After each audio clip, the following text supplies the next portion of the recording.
নমস্কার দর্শক বন্ধুরা, বিয়ন্ড স্পোর্টসে স্বাগত এবং একটি transfer related video, transfer news সংক্রান্ত। এবং আপনারা এটা সম্পূর্ণ মোহামেডান স্পোর্টিংয়ের জন্য।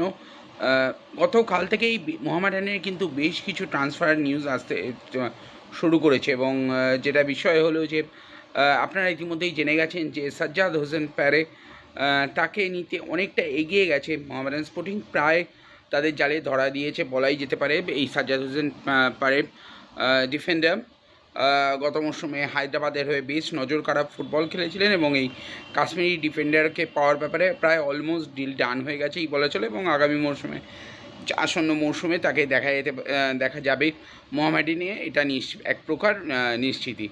এছাড়াও কিছুক্ষণ আগেই আপনারা আমাদের আরেকটি খবর দেখেছিলেন যে মাহিতোষ রয় রাজবংশী বাংলা সন্তোষ ট্রফি দলের সদস্য ছিলেন এবং তারপর সেই পারফরমেন্স থেকে ইস্ট বেঙ্গলে সুযোগ পেয়েছিলেন। ইস্ট বেঙ্গল রিজার্ভ দলে নিয়মিত খেলছিলেন এবং গত মরশুমে শেষ ম্যাচে ইস্ট বেঙ্গল সিনিয়র দলে সুযোগ পেয়েছিলেন। তবে এই মরশুমে আজ সকালেই তিনি জানিয়েছিলেন যে ইস্ট বেঙ্গল ছাড়ছেন মাহিতোষ। এবং শেষ পর্যন্ত আমরা যেটা জানতে পেরেছি যে মাহিতোষকে কিন্তু আপাতত কলকাতা লিগের জন্য মোহামেডান স্পোর্টিং সই করিয়েছে এবং পারফরমেন্স ভালো থাকলে অবশ্যই তারপরের ব্যাপারটা দেখা যাবে।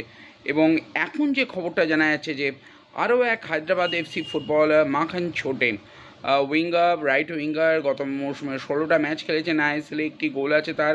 এছাড়া সুপার কাপেও তার একটি গোল আছে এবং এই মাখান ছোটেও কিন্তু খুবই প্রমিসিং এবং বেশ কিছু আইএসএল দলের তার প্রতি নজর ছিল। একসময় রিউমার উঠেছিল যে ইস্ট বেঙ্গলও তার প্রতি আগ্রহী, যদিও জানা নেই কতটা সত্যতা আছে সেই খবরের বিষয়। তবে এই মাখান ছোটেকে পাওয়ার ব্যাপারেও প্রায় ডিল ফাইনাল হয়ে গেছে মোহামেডান স্পোর্টিংয়ের। এবং ভারতীয় ব্রিগেড কিন্তু মোহামেডানের অন্ততপক্ষে বেশ শক্তিশালী হচ্ছে, সেটা বলা যেতেই পারে। দল গঠন যেভাবে হচ্ছে, আস্তে আস্তে কিন্তু মোহামেডান স্পোর্টিং দলটা গুছিয়ে নিচ্ছে।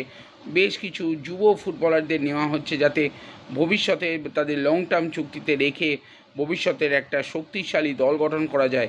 কারণ আপনারা জানেন হায়দ্রাবাদ একটা ফাইন্যান্সিয়াল ক্রাইসিসের মধ্যে দিয়ে যাচ্ছে এবং এই সময় তাদের থেকে ফুটবলার নিয়ে যাওয়াটা একটা কিন্তু বেশ সমস্ত দলের কাছে একটা আকর্ষণীয় ব্যাপার হচ্ছে। এবং যদি তাদের কাছ থেকে ফাইনালি প্লেয়ার এই সাজ্জাদ হোসেন প্যারে বা মাখান ছোটেকে মোহামেডান স্পোর্টিং ফাইনালি সাইন হয়ে যায়, এখনও পর্যন্ত সম্পূর্ণ ফাইনাল স্তরে কথাবার্তা হচ্ছে।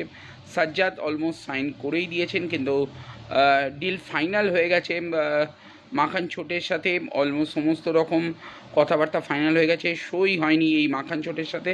তবে তাকে পেয়ে গেলে কিন্তু আবার বাজিমাত করবেই মোহামেডান স্পোর্টিং কর্তারা এবং তাদের এই বিষয়ে অন্ততপক্ষে ভারতীয় রিক্রুটমেন্টের ক্ষেত্রে তাদের কিন্তু একটা বেশ বাহবাযোগ্য পাওয়ার যোগ্য তারা দল তৈরি করছেন। তো দেখা যাক সাইনটা ফাইনালি কবে হয় সেটার দিকে তো নজর থাকবেই। তবে দলের পাওয়ার ব্যাপারে এক প্রকার নিশ্চিত, এটা আমরা বলে দিতে পারি। দল গঠনের ব্যাপারে মোহামেডান স্পোর্টিং সমর্থকরা কী বলছেন তারা অবশ্যই কমেন্ট করে জানাবেন। আর ভিডিওটা ভালো লাগলে অবশ্যই বিয়ন্ড স্পোর্টসকে লাইক, শেয়ার এবং সাবস্ক্রাইব করবেন।